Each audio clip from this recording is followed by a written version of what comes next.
Karimnagar telephone quarters road number 1లో ఉన్నాం ప్రస్తుతము. దోపిడీ దొంగలు రెచ్చిపోతున్నారు. అపార్ట్మెంట్ ఏకంగా అపార్ట్మెంట్లో అయితే సెక్యూర్గా ఉండొచ్చు అని భావించి చాలామంది ఈ మధ్యకాలంలో పట్టణాల్లో అపార్ట్మెంట్స్కి ప్రాధాన్యత ఇస్తున్నారు. అయితే ఆ అపార్ట్మెంట్ని టార్గెట్ చేసినటువంటి దొంగలు చోరీ చేయడం అనేది విస్తుపోయేటువంటి విషయం. గత సంవత్సరం సైతం ముందు ఉన్నటువంటి ఇంట్లోనే రఘునందన్ రావు అనే వ్యక్తి ఇంట్లో చోరీకి పాల్పడ్డారు. ఆ కేసు ఇప్పటికీ ట్రేస్ అవుట్ కాలేదు. ప్రస్తుతం మనం ఈ విజేత మనోహర్ అనేటువంటి అపార్ట్మెంట్లో ఉన్నాము. అపార్ట్మెంట్కి సంబంధించి వాచ్మెన్ ఇల్లు ఉంది కిందనే. ఆ వాచ్మెన్ ఇంటికి సంబంధించి ఆడ ముందు గేటు బయట నుంచి గడియ పెట్టడం జరిగింది. ఆ తర్వాత దాదాపు 3 గంటల పాటు ఇక్కడే ఉండి చుట్టుపక్కల వాళ్ళ గొల్లాలు పెట్టేసి తాళాలు బద్దలు కొట్టారు. దొరికిన కాడికి దోచుకుపోయినటువంటి ఘటన సంచలనం సృష్టిస్తుంది. ఒక్కసారి మనం వాచ్మెన్ అడుగుదాము, ఏమైంది అసలు, మీకు ఎప్పుడు తెలిసింది మీ ఇంటికి గొల్లెం పెట్టిందని చెప్పి? ఎంతమంది వచ్చిందని అనిపిస్తుంది? మా మా ఇంటికి అయితే మన ఒక అతను వచ్చి తలుపు పెట్టేసిండు, అంటే సిసి కెమెరాలో చూసింది అది. కాకపోతే నాకు వెలుకులు రాలే. మా బిడ్డ బాత్రూమ్ కానీ బయటకు వెళ్ళింది. డోర్ తీస్తే వస్తువు లేదు. రాకపోతే నేను తలుపు గుంజేసిన, రాకపోతే కిటికీలోకి వెళ్ళి చూసేసరికి మెట్ల నుంచి వెళ్ళి దిగేస్తారు వాళ్ళు. దిగేసరికి నేను వదురు మోడు పెట్టి మా సార్లకు ఫోన్ కొట్టేసిన. అప్పుడు ఎమర్జెన్సీ మా సార్లకు ఫోన్ కొట్టేసరికి వాళ్ళు దిగేసారు కట్టెలు పట్టుకొని. దిగేసరికి ఆల్రెడీ బయట పడేసిపోయారు. సుమారు ఎన్ని గంటల ప్రాంతంలో? రాత్రి 2 గంటలు 2:55కి బయటకు వెళ్ళిపోయారు వాళ్ళు. ఎన్ని ఇళ్ళల్లో దొంగతనం చేసింది? 2 ఇళ్ళల్లో 103, 405. ముగ్గురు వచ్చారు. అచ్చుడు ముగ్గురు వచ్చారు, మళ్ళీ బయటకు వెళ్ళిపోయారు. మళ్ళీ తర్వాత ఇద్దరు వచ్చేసారు. వాళ్ళ దగ్గర ఏమైనా ఆయుధాలు చూసినావు? నేను నాకేం కనవాలి. ఈ అపార్ట్మెంట్లోకి ఆ తెల్లవారుజామున ఇటు నుంచే వచ్చినట్టుగా మనకు తెలుస్తుంది. సీసీ ఫుటేజ్ ద్వారా తెలుస్తున్నది, మనం గమనించవచ్చు. ఇట్లా ఆ ఖాళీ ప్రదేశం ఉంది. ఆ ఖాళీ ప్రదేశం నుంచి కొంతమంది గుర్తు తెలియని వ్యక్తులు దీన్ని జంప్ చేసి వచ్చినట్టుగా మనకు ఆనవాళ్ళు వస్తున్నాయి. అపార్ట్మెంట్ అధ్యక్షులు మనతో ఉన్నారు, రాజ్ కుమార్ ఉన్నారు, పివి రాజ్ కుమార్ ఉన్నారు, అడ్వకేట్. ఈ అపార్ట్మెంట్లో అధ్యక్షునిగా ఉన్నారు. మీరు ఎంతకాలం నుంచి ఉన్నారు? అపార్ట్మెంట్ అంటేనే మనకి సేఫ్టీగా ఫీల్ అవుతుంటారు, అంటే చాలామందితో మనకి సన్నిహిత సంబంధాలు ఉంటాయి, అలాగే ఒకరికొకరు రక్షణగా ఉంటారని చెప్పేసి అనుకుంటాము. ఇప్పుడు సీసీ కెమెరాలు ఉంటాయి, వాచ్మెన్ ఉంటాడు, నిరంతరం తిరుగుతూ పోతూ ఉంటారు. అయినా 2 ఇళ్లలో చోరీ అయింది. ఇది ఒకటే కాదు, ముందు అక్కడ జరిగింది. ఎట్లా చూడవచ్చు, ఏం జరిగింది అసలు? పివి రాజ్ కుమార్, అడ్వకేట్, విజేత మనోహర్ ఈవెంట్స్ అపార్ట్మెంట్ అధ్యక్షుడిని. గత 3 సంవత్సరాలుగా మేము ఈ అపార్ట్మెంట్లో నివసిస్తున్నాం. నాతో పాటు 25 మంది కుటుంబ సభ్యులు ఈ అపార్ట్మెంట్లో నివసించడం జరుగుతుంది. మేమేమనుకున్నామంటే అపార్ట్మెంట్ కొంటే మాకు రక్షణ ఉంటుంది, అందరు కుటుంబ సభ్యులు ఉంటారు, వాచ్మెన్ ఉంటాడు అనే ధైర్యంతో మేము కొనుక్కున్నాం. కానీ గత కొన్ని రోజులుగా చూస్తుంటే ఇటువంటి దోపిళ్ళు జరుగుతూ ఉంటే మాకు భయం ఏర్పడుతుంది. నిన్న రాత్రి ఒక 3 గుర్తు తెలియని వ్యక్తులు వెనక గోడ నుంచి దూకి మా అపార్ట్మెంట్లో 2 ఫ్లాట్ లోపల దోపిడీకి గురి చేసి బంగారం ఎత్తుకుపోవడం జరిగింది. మరి దీని మీద సీసీ కెమెరాలు ఉన్నప్పటికీ కూడా ముసుగులు వేసుకోవడం ద్వారా మేము గుర్తుపట్టలేకపోయినాం. మా వాచ్మెన్ గదికి కూడా గడియ పెట్టడం జరిగింది. తర్వాత ఆ గదులు 103 అపార్ట్మెంటు సందీప్ అనే ఒక ఫ్లాట్లో దొంగతనం చేస్తూ ముందు ఇంటి వారికి గడియ వేసి చేసి ఉన్నారు. తర్వాత అదేవిధంగా 4th ఫ్లోర్లో 405లో కిష్టయ్య గారి ఇంట్లో కూడా ఎదురింటి వారికి గడియ వేసి వాళ్ళ ఇంట్లో కూడా దోపిడీ జరిగింది. దాదాపు ఈ 2 ఇళ్లలో 25 తులాల వరకు, దాదాపు 20 నుంచి 20 లక్షల వరకు ఆస్తి నష్టం జరిగింది. మరి దీన్ని బట్టి చూస్తే ఏముందంటే ఈ ప్రాణ రక్షణ కూడా కరువయ్యే విధంగా కనిపిస్తుంది. ఆస్తుల నష్టం జరుగుతూ ఉంది. అపార్ట్మెంట్లో కూడా ప్రాణభయము, ఆస్తి నష్టం జరిగే అవకాశం ఉంది. కనుక దీని మీద మన జిల్లా కలెక్టర్ గారు కానీ, పోలీస్ కమిషనర్ గారు, పోలీస్ శాఖ వారు కూడా అప్రమత్తమై వీటి మీద ఇటువంటి దాడులు పునరావృతం కాకుండా ఉండడం కోసం తీవ్రంగా ఇన్వెస్టిగేట్ చేసి వాళ్ళను నిందితులను దొరకబట్టి వాళ్ళ మీద శిక్షించాలని చెప్పి కోరుతున్నా. గత సంవత్సరం మా పక్కనే ఉన్న రఘునందన్ రావు గారు, విలేకర్ గారి ఇంట్లో కూడా దోపిడీ జరిగింది. అయినప్పటికీ ఇప్పటి వరకు దాని మీద చర్యలు లేవు, వాళ్ళను పట్టుకున్న దాఖలాలు లేవు. ఇప్పటికైనా కూడా పోలీస్ శాఖ వారు కూడా అప్రమత్తమై దీని మీద చర్య తీసుకోవాలా, వాళ్ళను నిందితులను గుర్తించి పట్టుకొని రికవర్ చేయాలని చెప్పి కోరుతా ఉన్నా.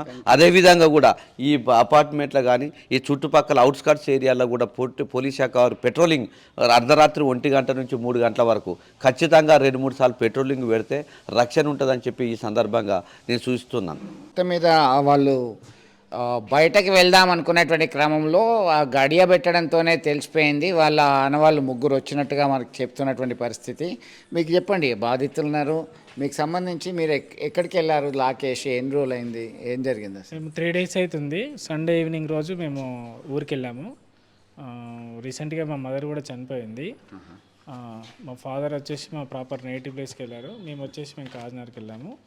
సో మేము ఇక్కడ అపార్ట్మెంట్ నుంచి వెళ్ళి మాకు 3 గంటల ప్రాంతంలో ఫోన్ వచ్చింది, ఇట్లా అపార్ట్మెంట్లో మీకు ఇంట్లో రాబరీ జరిగిందని. మేము వచ్చి వెంటనే మేము మళ్ళీ మార్నింగ్ స్టార్ట్ అయ్యి 8 వరకు వచ్చాము. అంతలో కూడా జరిగింది ఏంటంటే, వాళ్ళు 2 గంటల ప్రాంతంలో అపార్ట్మెంట్లకు వచ్చారు. ముగ్గురు వచ్చి చెక్ చేసుకొని మళ్ళీ బ్యాక్ వెళ్ళేసి ఒక 2 మెంబర్స్ మళ్ళీ రిటర్న్ వచ్చేసి వాచ్మెన్ ఇంటికి గడియబెట్టి వాళ్ళ లోపల మళ్ళీ 5th ఫ్లోర్కి ఎక్కి చెక్ చేసుకున్నారు. ఫస్ట్ ఫ్లోర్లో లాక్ ఏమన్నా ఉందా, సెకండ్ ఫ్లోరు, థర్డ్ ఫ్లోరు అట్లా చెక్ చేసుకుంటుండగా మళ్ళీ ఫస్ట్ ఫ్లోర్లో వాళ్ళకి ఐడెంటిఫై అయింది 103. వాళ్ళ ఫాదర్ కూడా చనిపోయాడు, సందీప్. వాళ్ళ ఫాదర్ చనిపోతే వాళ్ళ జగిత్యాల నివాసం వాళ్ళది.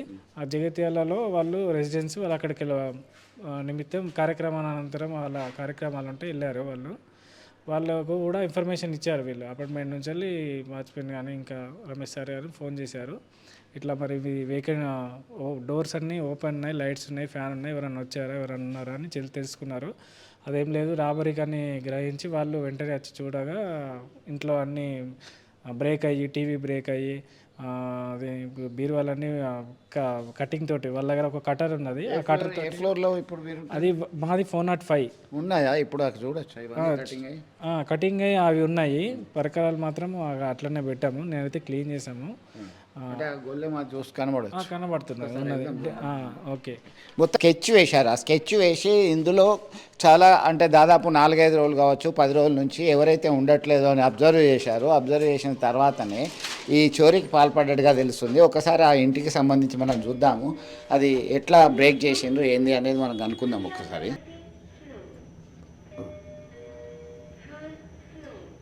ఫస్ట్ ఫ్లోర్లో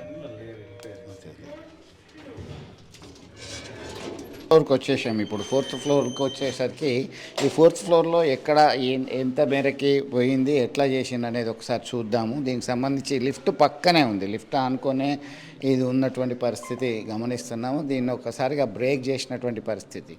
ఏం చేసిండ్రు ఇక్కడ, ఇది ఎట్లా వచ్చింది, ఇది బ్రేక్ చేసిండ్రా? కొత్తది ఫిట్ చేసిండ్రు. దీని ఆల్రెడీ ఇది లాక్ ఉంటే వీళ్ళు డైరెక్ట్ లాక్ను కట్ చేశారు అన్నట్టు. డైరెక్ట్ దీన్ని ఇంకా కట్ చేసేవారికి వాళ్ళకి డోర్ ఓపెన్ అయినది. అదే కట్ చేసేసి ఇంకా బీరు అన్నది బ్రేక్ చేసేసిండ్రా. సో ఇక్కడికి చొరబడ్డారు. ఇందులో ఎవరు లేరు కాబట్టి వాళ్ళు ఈజీగా వాళ్ళ పని కానిచ్చేసిండ్రు. మరి సీసీటీవీ ఉంది, ఇంతమంది ఉంటారు, అయినప్పటికీ ఏమాత్రము ఎవరికి అనుమానం రాకుండా దానికి సంబంధించి అయితే మొత్తం ఇది బీరువాను ఓపెన్ చేశారు, పగలగొట్టి ఇవన్నీ కూడా సామాన్లు చిందరవందరం చేయడం జరిగింది. ఇటు 105 ఫస్ట్ ఫ్లోర్లో చేశారు, ఇది 4th ఫ్లోర్లో ఉన్నాం ప్రస్తుతం మనం. ఈ 4th ఫ్లోర్లో సైతం ఇవన్నీ కూడా బ్రేక్ చేసినటువంటి పరిస్థితి. ఇది లాకర్ను కూడా ఓపెన్ చేశారు. అంటే పక్కా ప్లాన్తోని వాళ్ళ దగ్గర కొన్ని పరికరాలను తీసుకొచ్చుకున్నారు. ముందు జాగ్రత్త చర్యగా పరికరాలు తీసుకున్న తర్వాతనే వీరి ఘాతకానికి పాల్పడేటువంటి పరిస్థితి. దాదాపు ఎంత మేరకి కోల్పోవడం జరిగింది ప్రాథమిక అంచనా? మీరేమేమి కోల్పోయారు? మా ఫ్లాట్లో దాదాపు 10 తులాల బంగారము, 23 తులాల వెండి అనేది తస్కరించడం జరిగింది. అంటే పోలీసులు ఏమంటారు? పోలీసులు మేము ఇప్పుడే సీసీ కెమెరా ఫుటేజ్ తీసుకొని ఒక టీంని మేము చేశాము. వాళ్ళు కూడా ఎంక్వైరీ చేస్తున్నారు. త్వరలోనే దొరకబడతామని మన ఏసీపీ గారు కూడా నిన్న వచ్చారు. సిఏ గారు, ఏసీపీ గారు నిన్న ఇన్స్పెక్షన్ కూడా వచ్చారు, ఇంటికి చూశారు. నిన్న ఫింగర్ ప్రింట్ టీం కూడా వచ్చింది, ఫింగర్ ప్రింట్ టీం కూడా కంప్లీట్ చేశారు. వాళ్ళు కూడా వాళ్ళు తెలివిగా మాస్కులు చేతులకు గ్లౌజులకు పెట్టుకోవడం కూడా జరిగింది. దానివల్ల కూడా కొంచెం కష్టంగా ఉంది అని కూడా చెప్పారు. ఇప్పటికైనా మేము ట్రేస్ అవుట్ చేస్తాము, మీకు లాస్ అనేది రికవర్ అయితే చేస్తామని మాట ఇచ్చారు మాకు. వీళ్ళకి సంబంధించి గోల్డ్ ఆర్నమెంట్స్ దీనిలో పెట్టుకున్నారు. గోల్డ్ ఆర్నమెంట్స్కి సంబంధించినటువంటి ఇవన్నీ కూడా వీళ్ళు కోల్పోవడం జరిగింది. చేతులకి గ్లౌస్ పెట్టుకున్నారు, అలాగే మాస్క్ పెట్టుకున్నారు. వాటిని సంబంధించి పక్కా ప్లాన్తో ఎలాంటి అనుమానం రాకుండానే స్కెచ్ వేసి కొల్లగొట్టడం జరిగింది. ఈ అంశానికి సంబంధించి ఒక్కసారిగా కరీంనగర్లో ఒక సంచలనంగా మారిందని చెప్పుకోవచ్చు. ఎవరైతే తాళాలు వేసి ఉన్నారు. పోలీసులు గత కొంతకాలం నుంచి వార్నింగ్ ఇస్తూనే ఉన్నారు, తాళాలు వేసి మీరు చాలా కాలం బయటకు వెళ్తే ఇన్ఫామ్ చేయండి అంటున్నారు. అయినప్పటికీ ఇంత పకడ్బందీ వ్యవస్థ, ఒకవైపు సీసీ కెమెరాలు ఉంటాయి, మరొక వైపు వాచ్మెన్ ఉంటాడు, ఇతరత్ర చాలామంది ఈ అపార్ట్మెంట్లో నివసించే వాళ్ళు ఉన్నారు. అయినప్పటికీ పక్క ప్లాన్తోని కొల్లగొట్టడం జరిగింది. ఇది మొదటిది కాదు, చాలా సందర్భాల్లో ఇలాంటి ఘటనలు కరీంనగర్లో జరుగుతూనే ఉన్నాయి. ఉమ్మడి జిల్లా వ్యాప్తంగా చోరీలకు పాల్పడేవారు ఎక్కడి నుంచి వస్తున్నారు, ఎంతమంది వాళ్ళ టీం ఉంది, ఏదన్నా అంతర్రాష్ట్రీయ ముఠా రంగంలోకి దిగిందా అనేటువంటి అనుమానాలతో స్థానికులైతే భయభ్రాంతులకి గురవుతున్నటువంటి పరిస్థితి. పోలీసులు సత్వరంగా వాళ్ళని పట్టుకోవాలని చెప్పి స్థానికులు కోరుతున్నారు. అసలైన తొలి వెలుగు. ఫాలో వాట్సాప్ @తొలి వెలుగు official.